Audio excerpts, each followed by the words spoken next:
Alors, bonjour tout le monde. Merci beaucoup d'avoir accepté notre invitation, d'être ici présent pour cette annonce très attendue, une annonce qui s'inscrit dans l'actualité. Vous savez qu'on parle beaucoup d'aménagement du territoire, on parle beaucoup de création de nouvelles unités d'habitation. Donc, l'annonce d'aujourd'hui n'y fait pas exception, donc on va pouvoir vous donner plus de détails dans quelques instants. Donc, sans plus tarder, pour vous dévoiler les détails de ce fameux guide de design en matière de densification, j'inviterai maintenant le maire de la ville de Victoriaville, M. Antoine Tardy.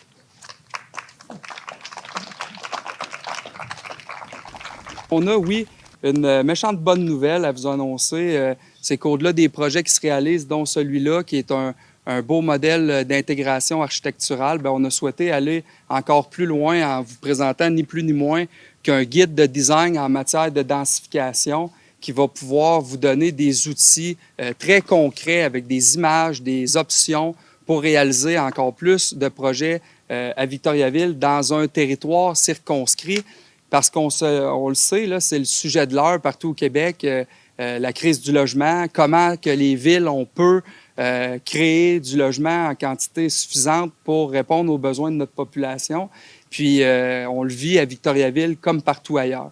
Mais ce que je suis particulièrement fier, c'est qu'à Victoriaville, comparativement peut-être à d'autres villes qui en ce moment semblent à bout de ressources, puis on voit certaines déclarations à l'effet que, bon, on a besoin du gouvernement, puis ça va prendre des sommes, puis des changements réglementaires et tout le reste. Je partage en partie ces demandes-là que mes homologues font, mais en même temps, je suis fier que chez nous, à Victo, on se soit pris en main rapidement. Puis depuis 2 ans, on a multiplié les initiatives pour pouvoir créer des unités d'habitation qui répondent aux besoins de notre population. Puis ça nous a permis d'avoir des années records de construction en 2021, en 2022, puis on va encore en 2023, on s'apprête à sûrement surpasser notre année de 2022. Donc là où certaines villes voient un ralentissement de la construction, ce qui est peu souhaitable pour la population, là, parce qu'ultimement, bien, ça ne fait qu'amplifier le problème de la crise du logement. Bien, chez nous, à Victo, on est parti de 0,8 de taux d'inoccupation à 1,6 l'année dernière. Puis considérant que ça continue la construction puis que ça va bien, bien, on a bon espoir que plus tôt que tard, on va réatteindre cet équilibre-là entre 3 et 5 de taux d'inoccupation qui vient faire en sorte que l'offre et la demande est plus équilibrée, puis bien, les citoyens de Victoriaville vont être en mesure de se loger à un prix plus abordable. Donc ça, je suis fier de tout le travail qui est fait par nos équipes. Ça s'est fait de plein de façons. On a modifié des règlements pour être plus rapide dans l'émission de permis. On a changé des réglementations de zonage pour permettre plus de hauteur dans différents secteurs. On a fait l'embauche d'un conseiller en habitation qui est ici, que je vous encourage à rencontrer. On a, en tout cas, multiplié les outils à la disposition des promoteurs avec, entre autres, une carte interactive où, en quelques clics, vous êtes en mesure de savoir sur votre terrain ou sur un lot donné qu'est-ce qui est possible de faire. Puis vous voyez très rapidement si, par exemple, il y a une maison unifamiliale qui a un potentiel de faire un projet de 8 ou 16 unités d'habitation, bien, ça peut venir intéressant de faire l'acquisition de ce site-là pour développer. Donc, c'est un peu l'essence du guide de densification qu'on vous présente aujourd'hui, mais c'est aussi en parfaite adéquation avec le projet qui a été réalisé ici même, où, souvenons-nous, historiquement, il n'y avait que la maison en avant qui permettait d'avoir 2 unités d'habitation. Puis aujourd'hui, avec le projet qui est créé, on est rendu à plus de 10 unités d'habitation.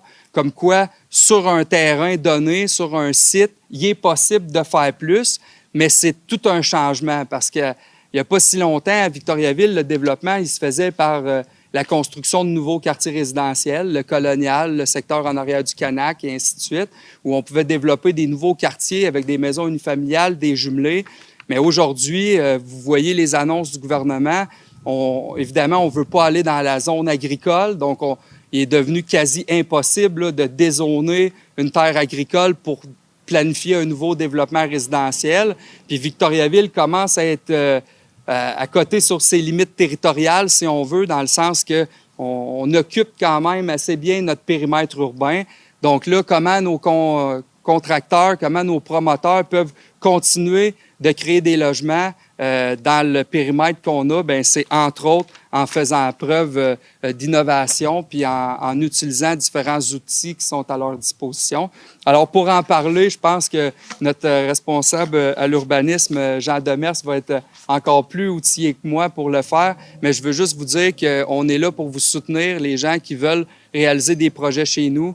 Pour la population, on entend qu'il manque de logements, mais quand on voit un projet comme ici qui a réussi avec 2 unités d'être converti en 10, on pense qu'on peut répliquer ça sur plusieurs terrains à Victoriaville. Puis je suis bien fier du travail qui se fait. Puis j'encourage tout le monde qui est dans le domaine de la construction à aller consulter ce guide-là qui est disponible là, sur le site Internet de la Ville de Victoriaville et que Jean va pouvoir vous présenter plus en détail. Merci beaucoup tout le monde d'être là.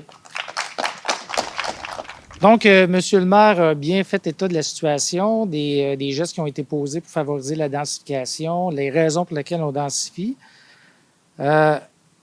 Pourquoi ce guide? Bien, c'est un peu pour faire en sorte que les projets de densification s'intègrent bien dans leur milieu, parce que là, on parle de reconstruction pratiquement dans certains cas de la ville. Donc, on veut faire quoi avec le guide? Évidemment, on veut favoriser la densification. On veut illustrer la vision de la ville en matière de densification. On veut faciliter le travail des promoteurs lorsque c'est le temps de concevoir leur projet. Puis on veut s'assurer aussi qu'il y a une acceptabilité sociale des projets. En résumé, on cherche à avoir le bon projet au bon endroit.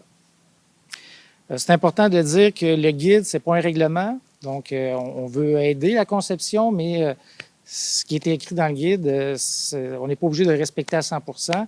Si le projet s'intègre et s'adapte bien à son milieu, notre objectif est atteint. On a travaillé beaucoup avec Vivre en Ville, qui nous ont accompagnés tout au long de la conception du guide, qui ont pris la part principale. Donc, on a travaillé avec eux et on a travaillé aussi avec différents groupes. C'est-à-dire qu'il y a eu des entrevues faites avec des citoyens, des entrepreneurs, des architectes, les membres du conseil, les services professionnels de la ville, pour arriver à déterminer quelles sont les préoccupations que les différents groupes ont lorsqu'on parle de densification. Donc, on a pu établir avec ça les enjeux à considérer pour une densification heureuse. Il a été question de l'harmonie, des gabarits des implantations, la qualité architecturale, la conservation des arbres, la variété, le type les tailles de logement, le patrimoine, c'est une préoccupation qui est importante. Le patrimoine est important à Victoriaville, l'impact visuel des stationnements, la préservation de l'intimité des résidents. Donc, ces éléments-là nous ont servi à travailler le guide de manière à ce qu'on puisse répondre à ces préoccupations-là. Donc, le guide, dans le fond, c'est 6 fiches. Je vais y revenir tout à l'heure. Chaque fiche contient 4 éléments importants. La vision d'aménagement de la ville pour ces différents secteurs, différents milieux qui sont touchés. Les grands principes d'aménagement, la forme et le type de bâti et les balises de design. Donc, au niveau des fiches du contenu des fiches, on a les grands principes d'aménagement. Par exemple, si je prends l'exemple du centre-ville, on parle d'accroître l'offre résidentielle, on parle d'assurer l'encadrement de la rue, on parle de concevoir des transitions harmonieuses. Là, on m'a dit que j'avais 5 minutes, fait que je vais très, très brièvement, puis je vous inviterai à aller vérifier les fiches sur le site Internet. Chaque fiche également indique quelle forme et type de bâtiments qui sont à privilégier pour le milieu de densification. Donc, si on est dans un secteur structurant, quel gabarit, gros bâtiment, petit bâtiment, est-ce que c'est du jumelé, de la maison arrangée, tout dépendant du secteur. Ce qu'il faut dire, c'est que le guide il est abondamment illustré, c'est des cas réels, donc les gens peuvent voir ce que ça donne dans la vraie vie. Pas tous des cas qui ont été pris à Victoriaville, évidemment, mais quand même, ça nous donne une bonne idée. Et puis, on a pour chaque fiche des bons coups qui sont illustrés puis des erreurs à éviter. On a également, évidemment, ce qui est le corps du guide, c'est les balises de design. Donc, ça illustre un peu où on veut aller, comment on veut que les bâtiments s'intègrent. Il y a différents thèmes pour chacune des fiches. Par exemple, on parle du gabarit. comment le bâtiment, quels sont les conseils, les critères, les façons de faire pour que le bâtiment s'intègre dans le milieu où il va être installé. On parle des implantations, des aménagements de terrain.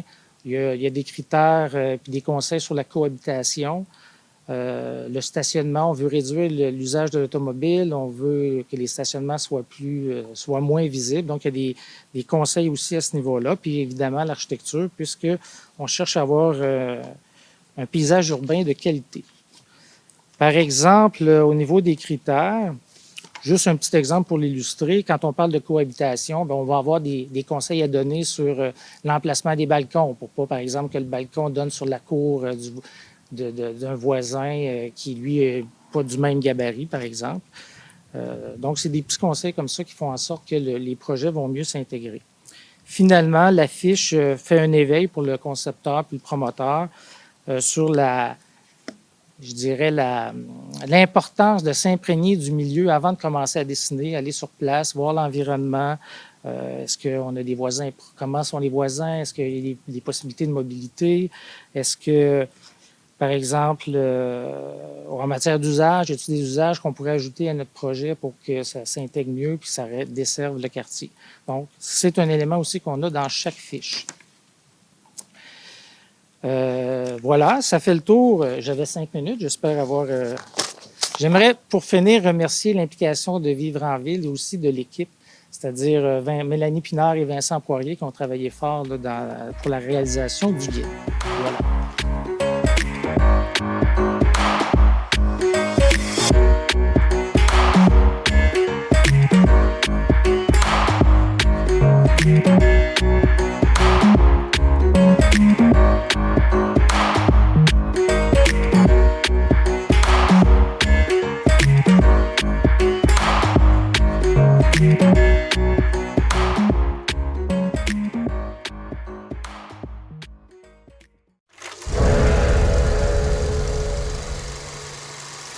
Consommer de façon responsable, ce n'est pas seulement recycler. Fait que je fais quoi avec ça?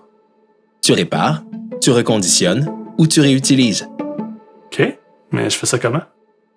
C'est possible, en exigeant des biens durables et des réparations accessibles.